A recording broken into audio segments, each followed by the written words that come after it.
J'essaie de me souvenir de ce que je pouvais bien faire la nuit de l'accident, si tard, place des Pyramides. Je dois préciser qu'en ce temps-là, à chaque fois que je quittais les quartiers de la rive gauche, j'étais heureux, comme s'il suffisait que je traverse la Seine pour me réveiller de ma torpeur.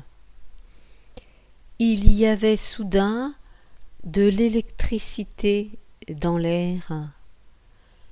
Il allait enfin m'arriver quelque chose. J'attache sans doute une trop grande importance à la topographie. Je m'étais souvent demandé pourquoi, en l'espace de quelques années, les lieux où je rencontrais mon père s'étaient peu à peu déplacés des Champs-Élysées vers la porte d'Orléans. Je me rappelle même avoir déployé dans ma chambre d'hôtel de la rue de la Voie Verte un plan de Paris. Au stylo à billes rouge, je faisais des croix qui me servaient de points de repère. Tout avait commencé dans une zone dont l'étoile était le centre de gravité, avec des échappées à l'ouest vers le bois de Boulogne, puis l'avenue des Champs-Élysées. Nous avions glissé imperceptiblement par la Madeleine et les grands boulevards vers le quartier de l'Opéra. Plus bas encore vers le Palais Royal. Pendant quelques mois, assez longtemps pour que je pense qu'il avait trouvé dans cette dérive un point fixe, je venais rejoindre mon père au RUC Univers. Nous nous rapprochions d'une frontière que je m'efforçais de délimiter sur le plan. Du RUC, nous étions passés au café Corona, qui fait le coin de la place Saint-Germain-l'Auxerrois et du quai du Louvre. Oui, elle était là, me semblait-il, la frontière. Il me donnait toujours rendez-vous au Corona vers 9 heures du soir. Le café allait fermer.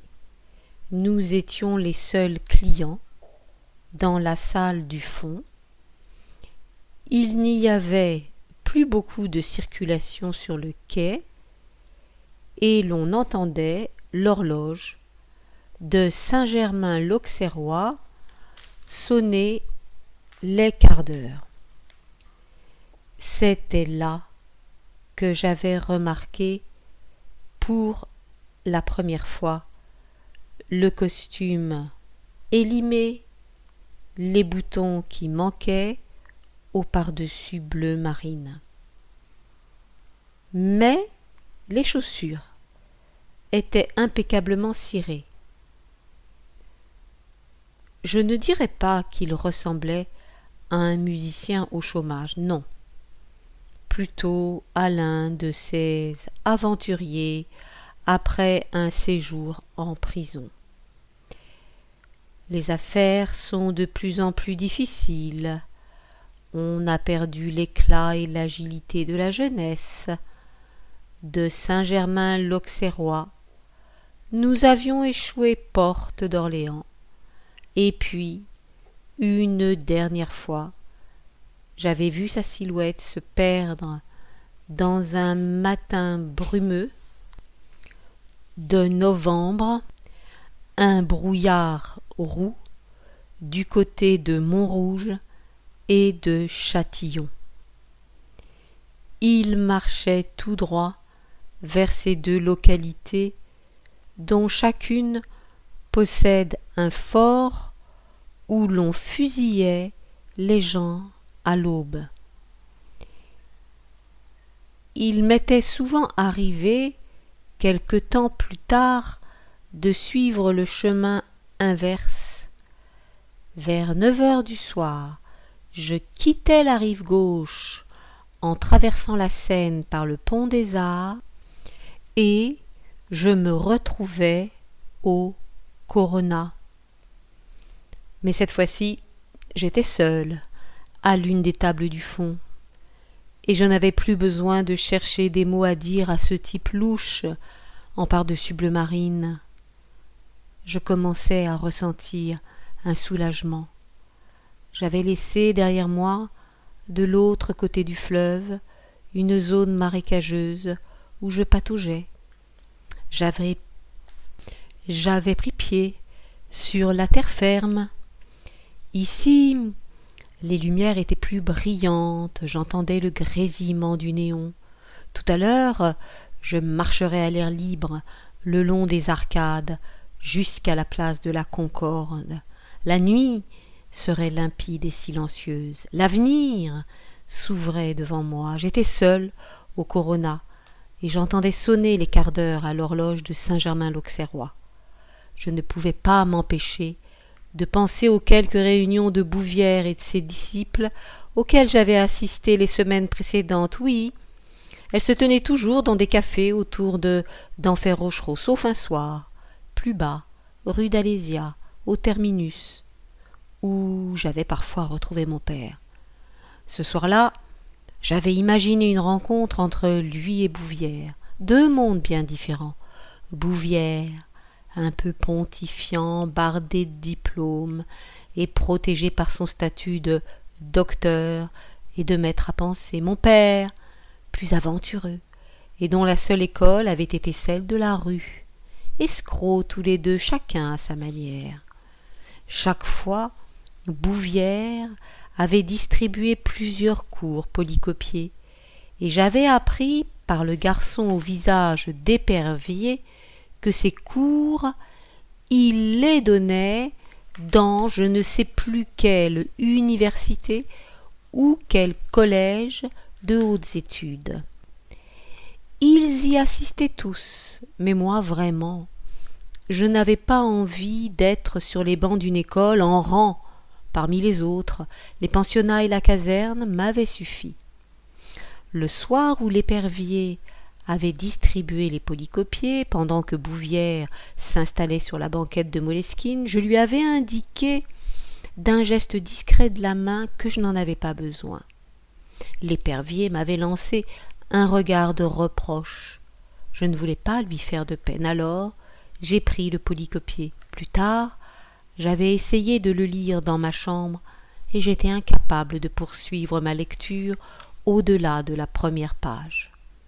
J'avais l'impression d'entendre encore la voix de Bouvière. Elle n'était ni masculine ni féminine. Il y avait quelque chose de lisse dans cette voix, de froid et de lisse, sans aucun pouvoir sur moi, mais qui devait s'insinuer lentement chez les autres, provoquer une sorte de paralysie et les laisser sous l'emprise de cet homme. Les traits de son visage me sont revenus à la mémoire hier après-midi, avec une précision photographique. Pommettes, petits yeux clairs très enfoncés dans leurs orbites, une tête de mort. Des lèvres charnues, curieusement ourlées, et la voix si froide et lisse. Je me rappelle qu'à cette époque, il existait d'autres têtes de mort comme la sienne, quelques gourous, quelques maîtres à penser, et des sectes, où les gens de mon âge cherchaient une doctrine politique, un dogme bien rigide, un grand timonier, à qui se dévouer corps et âme. Je ne sais plus très bien pourquoi j'ai pu échapper à ces dangers. J'étais aussi vulnérable que les autres. Rien ne me distinguait vraiment de tous ces auditeurs déboussolés qui s'agglutinaient autour de Bouvière. Moi aussi j'avais besoin de certitude. Par quel miracle ne suis-je pas tombée dans le piège ? Je le dois à ma paresse, et à mon insouciance, et peut-être aussi à un esprit terre-à-terre qui m'attachait aux détails concrets. Oui, cet homme portait une cravate rose, et le parfum de cette femme avait un fond de tubéreuse. L'avenue Carnot est en pente.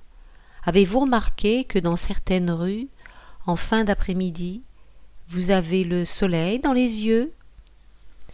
On me prenait pour un idiot. Je les aurais beaucoup déçus si je leur avais avoué l'une des raisons de ma présence à leur réunion.